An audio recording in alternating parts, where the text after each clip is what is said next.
Prime Minister the Right Honourable Frandl Stewart is stoutly supporting the performance of his Finance Minister Chris Sinclair.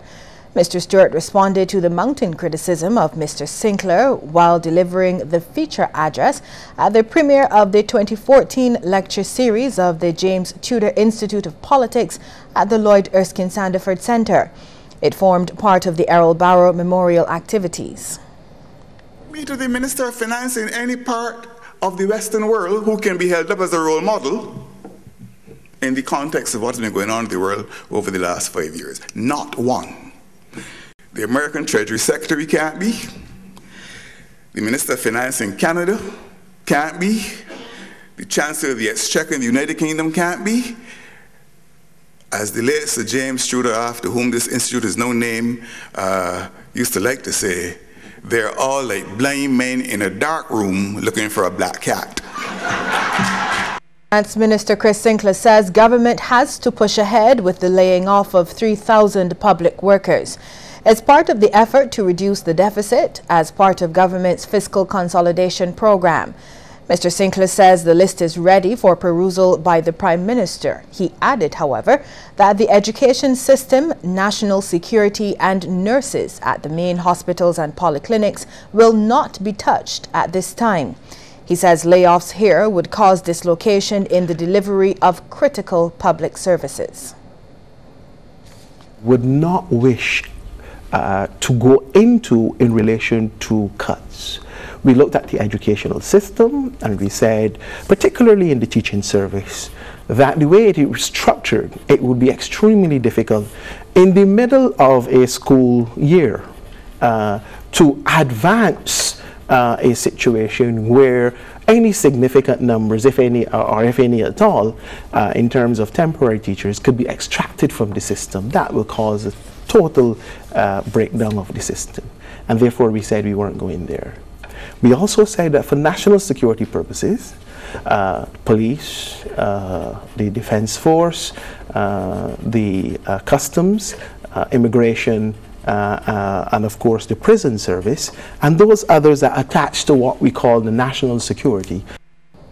It is unfortunate that some of the best and brightest in Barbados do not think they have anything to contribute to the political process. The charge from former Barbados Labour Party candidate for St. Philip West, Lynette Eastman. She was addressing the 5th People's Assembly at the St. Philip Primary School over the weekend.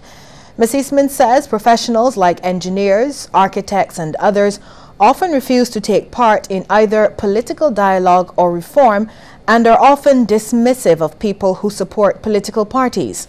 She says in more developed countries, professionals and intellectuals often play an active role in the democratic process. In those countries, the issue of political reform, democratic reform and change is always on the agenda. In those countries, they actually set up institutions that are responsible for reviewing their democratic system to see if there is room for improvement. In Barbados, we hardly ever engage in that process. And it causes one to feel really that as far as our development is concerned, we continue to be an immature nation as far as democracy is concerned. Examining the question of how Barbados has reached this stage, Ms. Eastman, a former cabinet minister, said when a person becomes a minister, he or she often does not know anything about the sector. This means, according to the former commerce minister, they have to rely on civil servants, which should not be the case. Meantime, political scientist Dr. George Bell says the problem which Barbados is experiencing goes beyond economic. He thinks there are problems within the trade union leadership on the island. Saying he is not lashing out at any particular trade union, Dr. Bell says unions are important, but something has been done to them over the last 25 years. I know that for 25 years they've been told that we are living in a situation of win-win. The people on top that licking you, winning, and the people at bottom you're getting licks winning too. And they have bought that. It's a neoliberal ideology that they have brought, a win-win philosophy. It has gone right across the society. It is not only in the trade union movement. Efforts are on to ensure that Barbados has a smooth-running, well-organized and safe public transportation system. But in order to achieve this, the Transport Authority says private transport operators across the island have to cooperate. The authority met with a number of PSV permit holders last evening at the Combermere School, where they were told of the plans by the body. It is seeking to stamp out the lawlessness displayed on the nation's road and implement a dress code for PSV drivers and conductors. Minister of Transport and Works, Michael Lashley, says amendments are coming to the road traffic regulations by the end of the month. It will be done, and we are currently working on it, and we will have those regulations laid in Parliament shortly to give the Transport Authority the power to ensure that all PSV drivers and conductors be dressed in uniform and make sure that they have the uniform. I don't want to see any more slippers, short pants, armhole. I don't want to see that. Well, it is not all bad with the PSV sector. As Mr. Lashley says, there are still some well-mannered, disciplined PSV workers, and he's commended them for a job well done. Chairman of the Transport Authority, Abdul Pandor, says given the large number of cars on Barbados roads, motorists may be willing to take public transport. He says, however, it has to be properly organized and well scheduled. Mr. Pandor stressed that obeying the law and having order does not translate into reduced profits for PSVs. In fact, sometimes it can increase profits. Certainly, if you follow the law and we have good regulations, people stopping in the right places and so on, there will be a sense of euphoria by everyone concerned. In response, the Association of Public Transport Operators says it fully supports moves to bring about change and order in the sector. This was made clear by the interim president, Maurice Lee, following yesterday's meeting. We are more than willing to work hand in hand with the minister to bring about the change that is necessary to bring order to the streets. Obviously, PSVs are very visible entities on the road, and every attempt must be made to ensure that a professional service is given to the commuters where safety is the hallmark. Mr. Lee is concerned, however, that no PSV representatives are among those named to the new board of the Transport Authority. We believe that that constitutes a problem where we are concerned, because we would not want to have an industry where we're transporting 60 to 70% of the traveling public and have no voice on the Transport Authority. I believe that what has applied before, in that we had Mr. Dennis Tull was one of the reps on the Transport Authority, and we believe that room should be made for an individual within the industry or from the association to have a seat on that board. A woman is among 2 people remanded to Her Majesty's prison at Dodds on gun and ammunition charges. Police say 20-year-old Kainasha Gill of King William Street, Bridgetown, and 37-year-old Gary DeCourcy Zephyrin of Cypress Street, also in Bridgetown, appeared at the District A Magistrates Court today. They were charged with possession of 3 firearms without valid licenses and possession of a quantity of ammunition without a valid permit. They were both remanded until February 24th, when they will reappear in the District A Magistrates Court. Among the guns found were 2 high-powered weapons.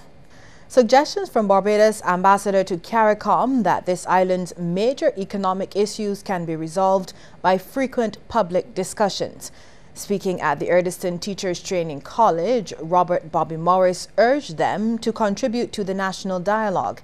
He says although Barbados may be facing challenges, it takes critical thinking and collaboration among all stakeholders, including educators, to solve economic worries.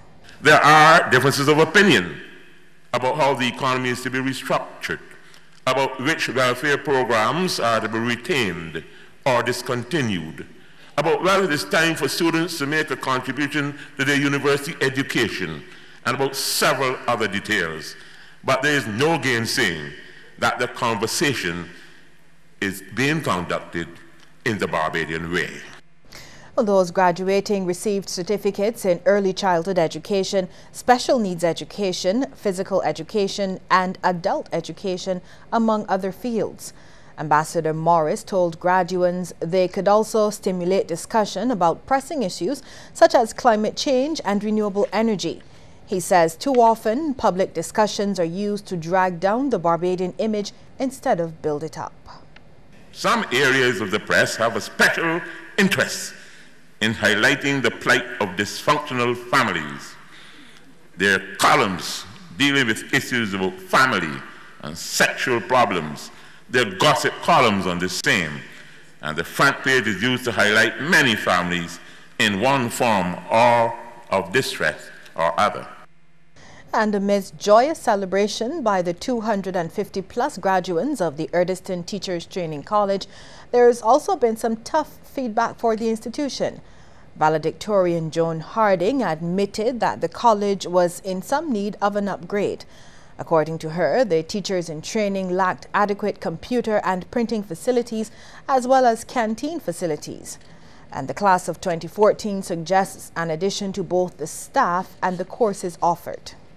Although we are adults, an active counselor would be helpful to reduce the inevitable stress experienced by students from time to time. Finally, it is the view of the students that the college should cater for more specialized subject areas, such as music. Ms. Harding says although her colleagues understood the financial constraints of the governmental institution, it was still difficult to accept certain issues. In some instances, the decisions made by the college were not communicated to the students in a timely manner. The relevance and weight given to the information provided, in some cases, left us convinced that better could have been done based on the current technological realities. However, we took it as a sign that nothing is perfect, voiced our opinions, and hope that future students will benefit from the changes the college would implement. Just over 20 primary school students from the Christchurch West constituency and surrounding districts have been getting assistance in preparing for the upcoming Common Entrance exam. This comes as the Christchurch West Constituency Council has been hosting free lessons at the Luther Thorne Primary School since the inception 3 years ago. Chairman of the council, Peter Barrow, says they've been seeing favorable results. From the point of view, not only the placement of children in secondary schools, but we get the satisfaction from parents coming to us and telling us that they feel satisfied with the child's progress from where they were at with us and where they end up. So it was very successful for the last 2 years. That is why we make a pledge to work with it every year to assist the children. Meantime, some of the students told the CBC the classes have helped them to improve on their weak areas. What I like about the classes here on Saturdays is that I make friends and I learn a lot of things here. I like about this class is that you get to do work and you get more work and you're pushing each other to do good in the common entrance. And I would like to pass for foundation.